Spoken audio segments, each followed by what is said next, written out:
number of COVID-19 cases continues to rise globally and right here in Guyana.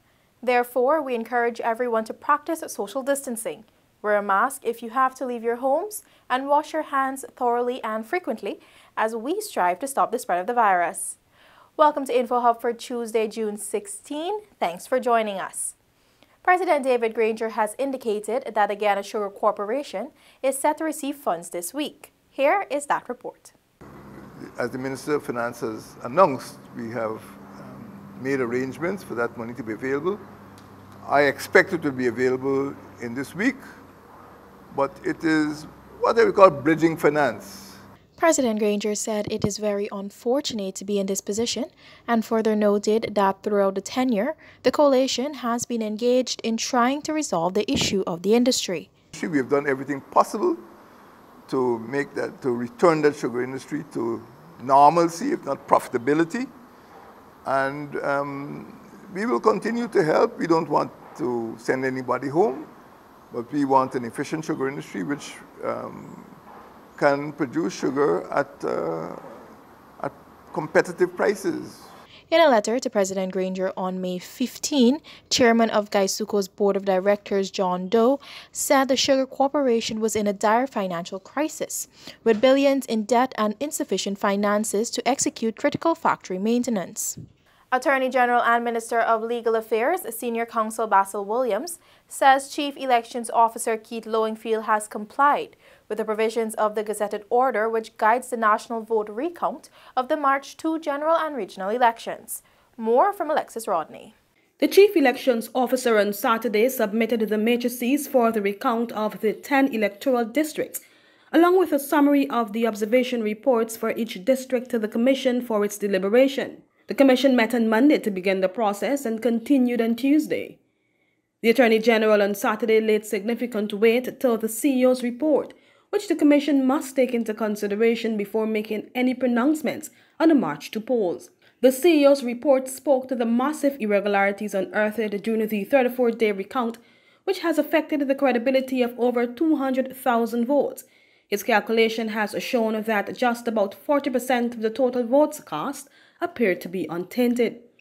According to the Attorney General, the PPP has been attacking the CEO's report, seeking to ignore its relevance in guiding the Commission towards a credible declaration.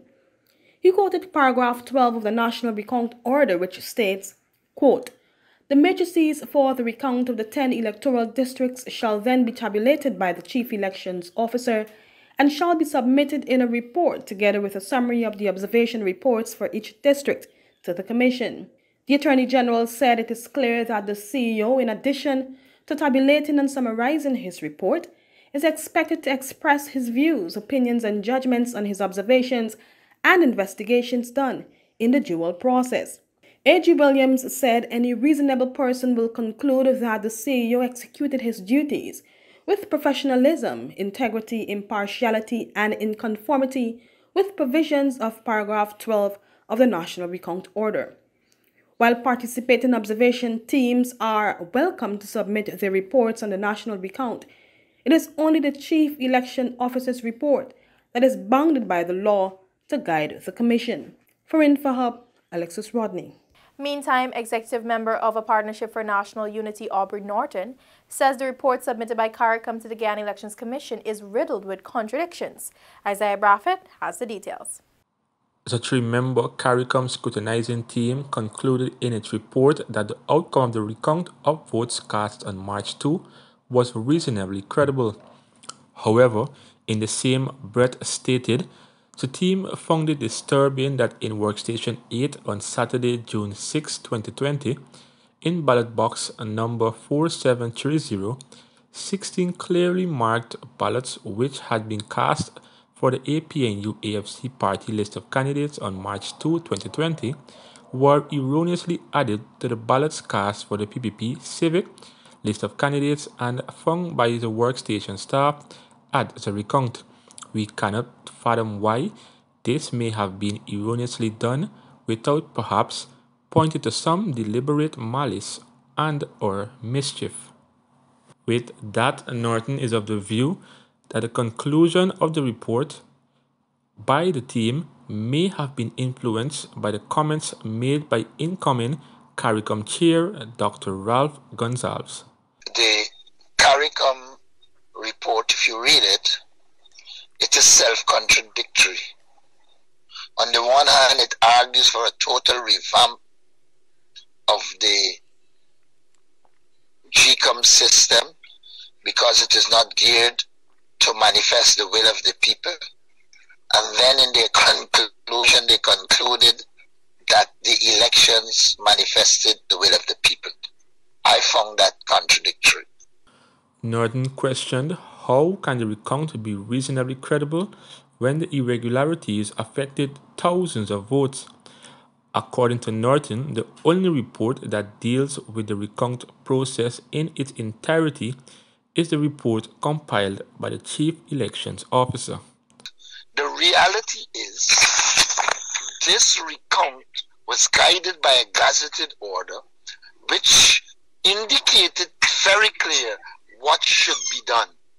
And since that was done, and that produced an observation report which said essentially that the entire process was compromised, I believe we are compelled to deal with the Keith Lowenfield report because statistically, the CARICOM report is flawed, and the only report that deals with all elements of the process and would have given you a clear indication of where the problems are was the Lowenfield report. The recount process is currently in its penultimate stage, that is, the review of the report by the Chief Elections Officer and CARICOM by the Elections Commission's chairperson and its commissioners. The final stage will see the declaration of the results by the chairperson after she has studied the report. Isaiah Braffett for InfoHub. The Guyana Elections Commission reconvened for a second day to continue deliberation of the CEO's report, which was submitted on Saturday. Commissioner Vincent Alexander provided an update. The observation reports are an integral part of what we set out to do and therefore should be discussed. That was the first salvo, because there was still some contention that the report should not be discussed. We then embarked upon that discussion, essentially by virtue of submission. Today's meeting concluded after lunch for GCOM Chair Justice retired Claudette Singh to reconsider some specific requests made. Our submission essentially said, 1, people should not be disenfranchised, and 2, the true value of a voter's vote should be taken into consideration. And that if that is to occur, given the level of numbers of people who died, who purportedly voted, the number of migrants who purportedly voted, the number of people with certificates of employment who didn't have purportedly voted, the number of people who didn't have affidavits who purportedly voted, that would impact negatively a true result of the election, to the extent it might even change the allocation of seats. And therefore, in that regard, given that we surely feel people should not be disenfranchised, and that for the several boxes in the East Coast, whilst we cannot vouch for whose votes were counted, those people should not be excluded, and the 189 on stamp ballots that we think should be stamped, which were not counted, and our conclusion was that we should have a new election to ensure that every Guyanese is properly enfranchised and that the result is a reflection of the individual will and the collective will of the Guyanese people. As it is now, that result cannot be such a reflection. The chairman has asked for time to consider the matter and for us to reconvene at 3:30 for her pronouncement. The meeting reconvened after 3 p.m. Check our website and social media for details following the meeting. More news after this short break. Stay with us. Meet Terence and Shabana. Both believe they've been exposed to COVID-19 and were advised by the Ministry of Public Health to quarantine themselves at home. It's a normal working day and Terence grows tired of home quarantine guidelines. So he heads off to work using public transportation. Now all the passengers and his co-workers are in danger of contracting COVID-19 from Terence. After work, Terence heads straight to the gym for daily exercise. He shares the same exercise equipment with many others that day. Later on that evening too, Terence heads off to play several rounds of dominoes with some friends. By breaking the quarantine rules, Terence has endangered the lives of the passengers, his co-workers, members of his gym, and his friends with whom he played dominoes. By contrast, Shabana practices social distancing. She works from home every day, and in the evenings, she video chats with her family and friends to stay connected. Shabana is also obeying all the guidelines that the Ministry of Public Health says we follow when quarantined at home. Shabana has infected no one. Let's all do our part and practice physical and social distancing by avoiding unnecessary travels and staying home from large groups of people, including our families and friends. A message from the Ministry of Public Health in collaboration with PAHO WHO. For more information, visit our website at www.health.gov.gy or visit our Facebook, Instagram, or Twitter page. Welcome back. Today marks the 72nd anniversary of the Enmore Martyrs. 5 sugar workers lost their lives at Plantation Edmore, East Coast Demerara, while fighting for better wages, working and living conditions. Here is a look at the events that led to the unfortunate day in history.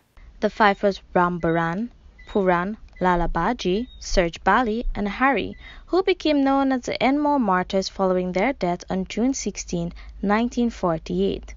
This tragedy resulted from a confrontation with British Guyana police after sugar workers refused to continue the cut and load harvesting system which was introduced to them in 1945. This reaping system forced cane cutters to both cut and load the sugar puts with the cane they cut. This was tedious and they preferred to cut and drop while others load the puts. The resistance of the British Guyana Authority forced the sugar workers on a strike which was called by the GIW on April 22, 1948. Further, the workers had no confidence in the Manpower Citizens Association, MPCA, which was the union authorized to represent them, and thus wanted the then Guyana Industrial Workers Union, GIW, to represent their demands in discussion with the Sugar Producers Association. The Sugar Producers Association was very resolute in their decision to negotiate only with the MPCA. The strike intensified on June 15th after the two parties were not able to come to a resolution. The striking workers were further angered by the sugar estate's employment of outside labor to complete their task on the estate. On the morning of June 16, striking workers gathered outside the factory at the Enmore Sugar Estate to picket their cause. The management of the estate requested police protection due to the large gathering. There were confrontations between the police and the protesters who tried to enter the factory compound, and eventually the police opened fire on the workers.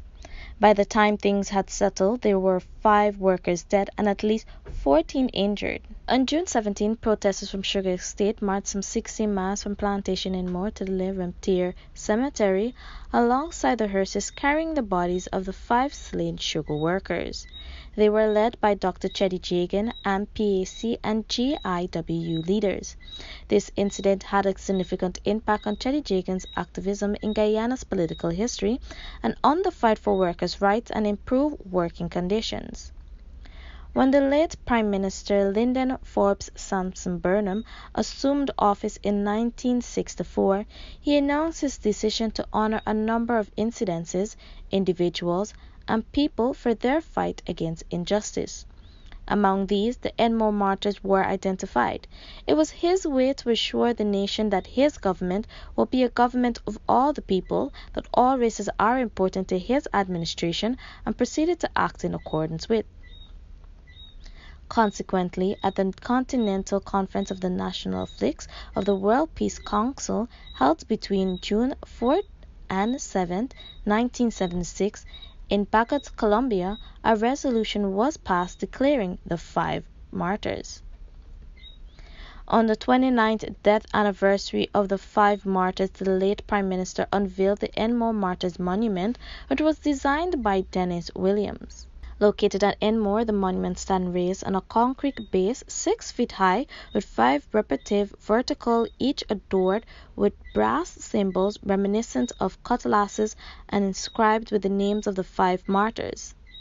There is also a plaque designed by Stanley Greaves. On June 16 each year, the day is marked with 2 ceremonies. In the morning, there is a procession to the gravesite at the Le Petit ceremony with a short ceremony at the burial ground, and in the afternoon there is a formal ceremony at the gravesite of the monument at Enmore. Wreaths are laid during both ceremonies. Neil Lideman, InfoHub. Remember to do your part to ensure you do not put yourself at risk during this time. If you have a cough, fever, and difficulty breathing, seek medical care early, but call the hotline first. That's all for today. Connect with us on all our social media platforms, including WhatsApp, Facebook, YouTube, and Instagram, as we bring you the latest and important news related to COVID-19 and much more. Also, subscribe to our website, dpi.gov.gy. Your Bridge Report is up next. Goodbye for now.